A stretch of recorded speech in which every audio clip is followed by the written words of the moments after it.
Hey mom, welcome to my channel. Today I'm going to be giving you my top 10 breastfeeding tips. Let's go.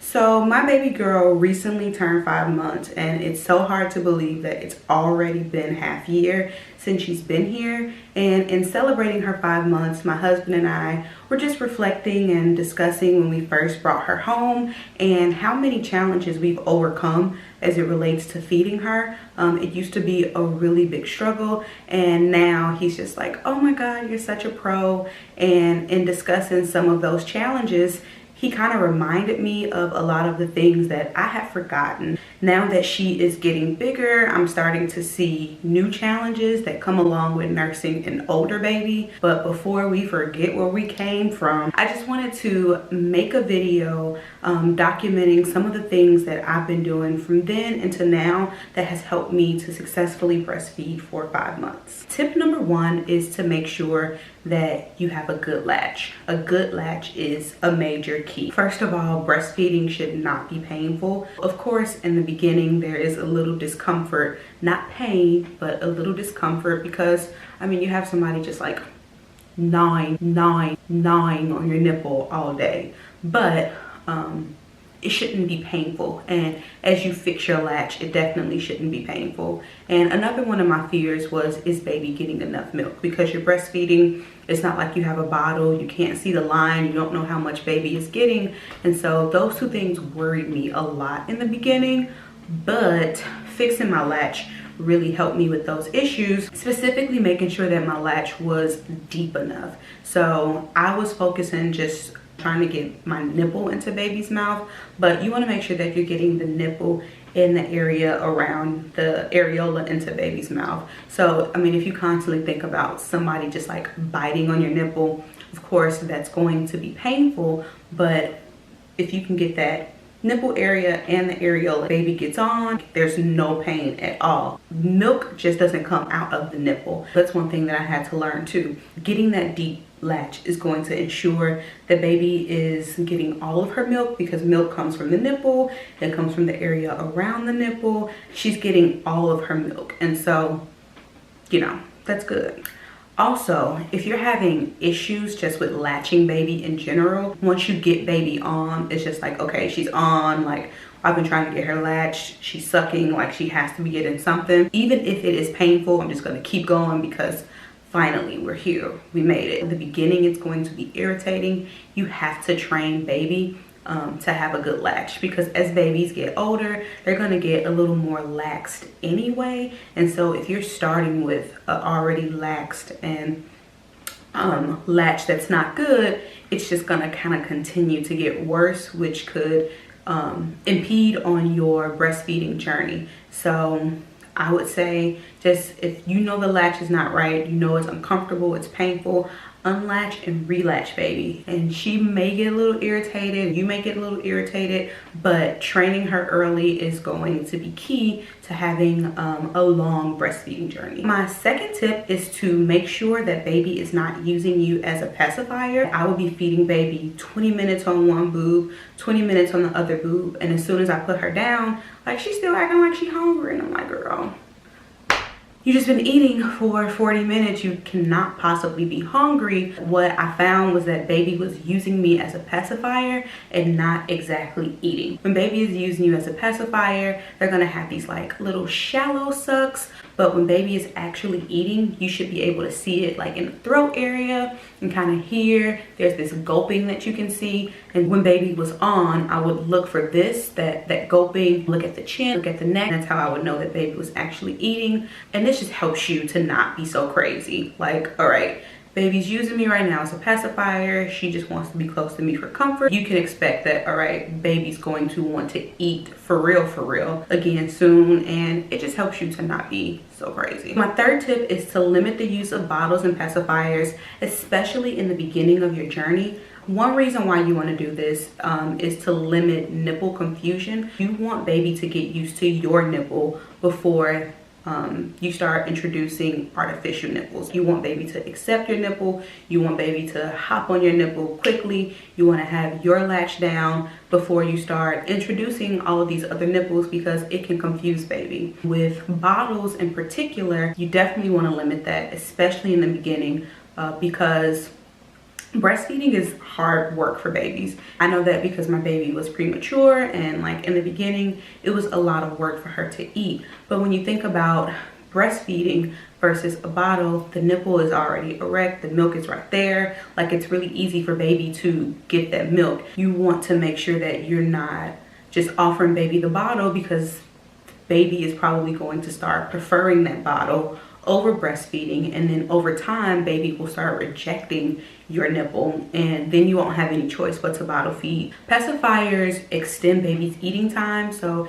if baby is hungry, you put the pacifier in her mouth, she soothes, and it just gives you a little more time before you have to feed. And so in the beginning, when your milk is regulating, if baby's hungry, you put a pacifier in baby's mouth, you're telling your body that, okay, we don't need to make milk right now. And you don't want to do that. Whenever baby is hungry, you want to feed her. You want to feed on demand so that your body can know how much milk to make to satisfy baby. This is just like a bonus tip. Make sure that you have some preemie nipples for when you do introduce baby to bottles. Make sure that you are giving and using premature nipples, just because it mimics what it feels like when baby is breastfeeding. Back to that like nipple confusion. If you're using like these level 1 and level 2 nipples and the milk is just flowing out and it's really easy for baby, again, they can start rejecting the boob because the milk just comes right out of this bottle, you know, so why would I want to work hard? So make sure, no matter what age, 5 months, 6 months, you know, make sure that you're using those premature nipples, because it's going to mimic what it feels like for baby when baby is breastfeeding. My next tip is to nurse and nurse. The only way that you can make milk is to move milk. I'm gonna repeat that. The only way to make milk is to move milk. It don't matter how many lactation cookies you eat, how much fenugreek tea you drink, they're not going to make you make milk the way that moving milk is. So make sure that you are nursing baby on demand as much as baby wants. Make sure that baby is completely emptying your boobs. Make sure that you are drinking a lot of water. Okay, at least half of your weight plus an extra 30 ounces to make sure that you have enough, you know, fluid in your body to make that milk. So to make milk, you have to move milk. And to make milk, you have to drink water. Major key. Drinking water is just a major key anyway, you know. My next tip is to set up a breastfeeding space. I actually have two. But when I say set up a breastfeeding space, I mean, you know, get you a chair, get you an area, get you a phone charger there, make sure you have a bottle of water, you have a pillow to put behind your back, you have something to put your feet up on, just to make breastfeeding comfortable for you. Breastfeeding in baby's room in a quiet space was best for us. In the beginning, you're trying to learn how to latch baby, baby's trying to learn how to latch on, and so when you're in a quiet space, it just limits all of the distractions. You can focus, baby can focus. You can really get in tune with each other and learn each other. And so I just prefer a quiet space. Also, I think that when you're sitting in the same space, you get more comfortable. So wherever you breastfeed, you have to adjust your body. I just think it's better to just kind of be in the same space so you can get your position right. You can just kind of get it down before you try to breastfeed in the bed, and then you have to adjust differently there, or you're trying to breastfeed on a couch, you adjust for that space. So I think that's better to be in the same space so that you can like really get comfortable. You know, you just want to make a good feeding environment for baby. Another good reason to feed in a quiet space is because then you can actually hear the milk. When you're in a quiet space, you can hear the gulping, you can hear baby drinking. And when you're trying to watch TV, or when you're trying to like do a whole bunch of other stuff, sometimes you don't necessarily hear it. But when you're in a quiet space, you're focused, you're looking at baby, your ears just like perk up a little more and you can hear it. And that was something that was really helpful and important for me. Next tip is to have patience. Breastfeeding is a lot of work. It's a big commitment. It's not for everybody, and I don't judge people who don't breastfeed. I have had moments in my journey where I'm just like, look, I'm done. Get the Enfamil. Get the Similac. When you're coming from being pregnant for 9 months and baby is in you and baby is attached to you, it's not just your body. You're sharing your body, and okay, then baby comes and you're like, woo, okay. But when you breastfeed, you're making a commitment to have baby attached to you all day. And so it can just get a little annoying to not be able to move and do what you want to do. Another thing that you have to have patience with is cluster feeding. There's a certain amount of milk that baby has to drink over the course of the day. And when you're bottle feeding, you know, every so many hours, you give baby 3 ounces. And, you know, that's how you get to that 30 ounces that baby needs to eat. But with breast milk, it's a little different. Depending upon the time of the day, you have more milk, your boobs are fuller. Baby may drink 4 ounces at this feeding and only 2 ounces at this feeding. But the most important thing is that over the course of the entire day, they get the 30 ounces. In the morning, that's just when your body makes more milk. So when you wake up, your boobs are fuller and you have more milk. But toward the end of the day, you have a little less milk. Baby is latching on more often to, you know, get those calories.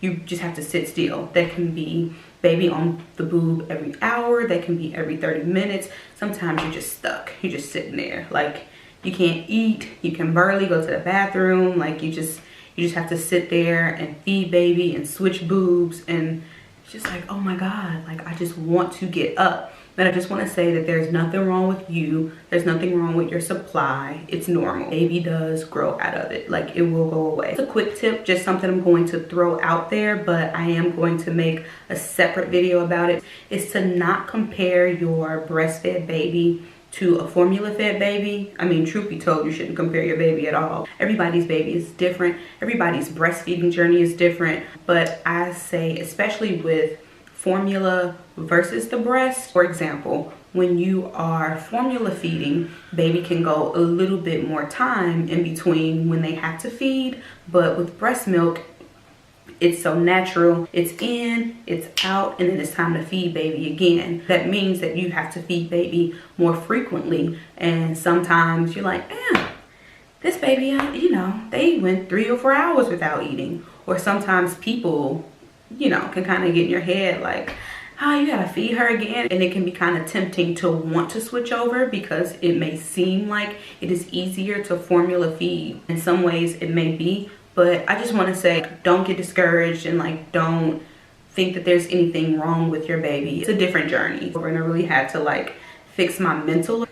It don't matter what so-and-so baby is doing, and it don't matter what you did with your baby back in the day. Like, this is my breastfeeding journey. This is what we are doing, and I'm not comparing. All right, my last tip, and it's a 2-part. 1, you want to know your baby's hunger cues, and then 2, you don't want to wait until that last hunger cue, which is crying, to feed. So they'll let you know early when like that hunger is starting. So they may stick their tongue out, they may move their head side to side. That's called like rooting. They may like try to eat their hands. And when you see those cues, feed baby at that point versus later on once baby is aggravated. And so it's going to be really hard to get baby on the boob because baby is just like, I'm hungry, and you're like, well, my boob is right here.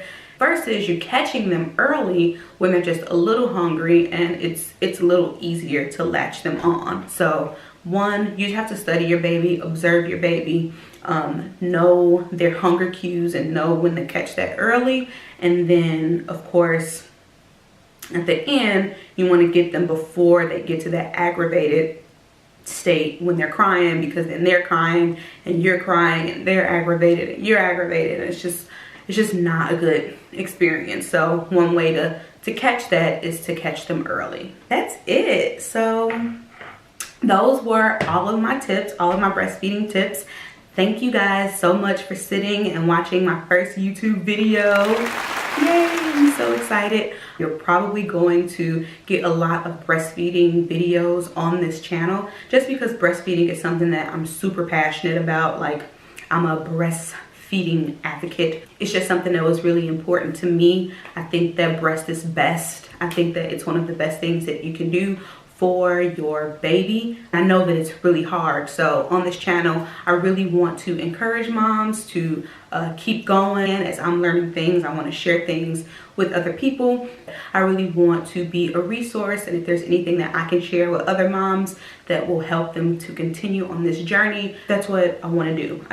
Breastfeeding is really important to me, and I plan to breastfeed as long as I can. The goal is to help moms make good and informed decisions for their little ones, and that's it.